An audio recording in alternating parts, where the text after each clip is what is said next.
Artificial intelligence అనేది మన కాలంలో ఒక భూతంలా మారిపోయింది. ఇది మన ఉద్యోగాలు, మన వాస్తవాలు, మన ఎంపికలన్నింటినీ హరించి వేస్తుందని చాలామంది భయపడుతున్నారు.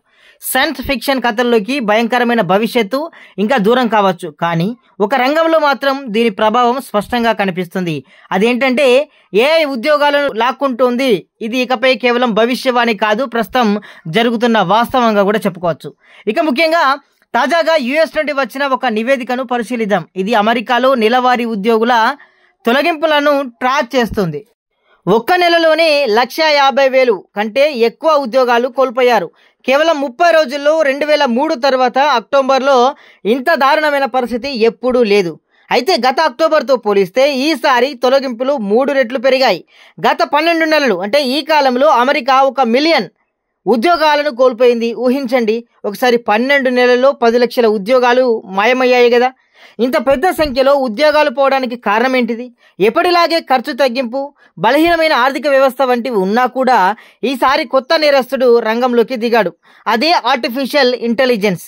గతంలో 2003లో కూడా ఇలాంటి ఉద్యోగ మార్పులు చూసాం, కానీ అప్పుడు మొబైల్ ఫోన్లు, ఇంటర్నెట్ విస్తరించడం వల్ల కొన్ని ఉద్యోగాలు పోయాయి. 20 ఏళ్ల తర్వాత ఇప్పుడు అదే పునరావృతం అవుతుంది. ఈసారి కారణం ఫోన్లు లేదా కంప్యూటర్లు అస్సలకే కాదు, కేవలం ఏఐ మాత్రమే. ఇక ప్రముఖ కంపెనీలలో జరిగిన తొలగింపులను కూడా చూద్దాం. టెక్ రంగం మొత్తం 112,000 ఉద్యోగాలు కోల్పోయింది. అమెజాన్ 30,000 ఉద్యోగాలు కోత పెట్టింది. ఇక యూపీఐ సంబంధించి గత ఏడాది నుండి 48,000 ఉద్యోగాలు కోతకు వచ్చాయి. ఐబీఎంలో 2,700 ఉద్యోగాలు కూడా కోత పెట్టినటువంటి పరిస్థితి. ఇక కంపెనీలు దీనికి కారణం పాండమిక్ సమయంలో ఎక్కువ మందిని నియమించుకోవడం, ఇప్పుడు తగ్గించుకోవడం అని చెప్పిన ఏఐ పాత్రను తోసిపుచ్చడం. అయితే ఒక అమెరికా ఎడ్ టెక్ కంపెనీ ఏఐ వాస్తవాలకు అనుగుణంగా తమ ఉద్యోగాలలో 45% తగ్గించుకుంది. క్లౌడ్ సర్వీస్ ప్రొవైడర్ అయిన సేల్స్ ఫోర్స్ అక్టోబర్లో 4,000 ఉద్యోగాలు తీసేసి మనుషుల స్థానంలో ఏఐ ఏజెంట్లను వాడుతుంది. అంటే ఇది కేవలం సాధారణ తగ్గింపు కాదు, కేవలం ఏఐ ఆక్రమణ కూడా మొదలైందని కూడా చెప్పుకోవచ్చు. ఇక ఏఐ కారణంగా ఎన్ని ఉద్యోగాలు పోయాయో, ఎన్ని కొత్తవి సృష్టించబడ్డాయో తెలుసుకోవాలి. ఎలా తెలుసుకోవాలో చూద్దాం. యుఎస్ కాంగ్రెస్ దీనిపై ఒక అడుగు వేసింది. 2 పార్టీలకు చెందిన సెనేటర్లు కలిసి ఒక్క బిల్లును ప్రతిపాదించారు.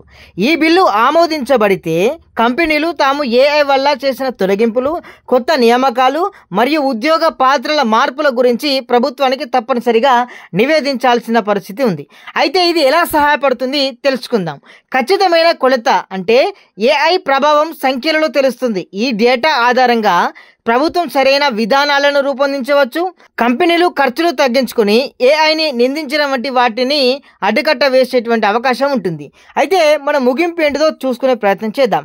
ఏఐ అన్ని ఉద్యోగాలను తీసుకోకపోయినా ఇది ప్రపంచవ్యాప్తంగా ఉద్యోగ మార్కెట్ను ఖచ్చితంగా ప్రభావితం చేస్తుంది. ఈ ప్రభావాన్ని మనం ట్రాక్ చేసి కొలవగలిగితేనే దానికి తగిన విధంగా స్పందించగలం మరియు సిద్ధం కాగలం.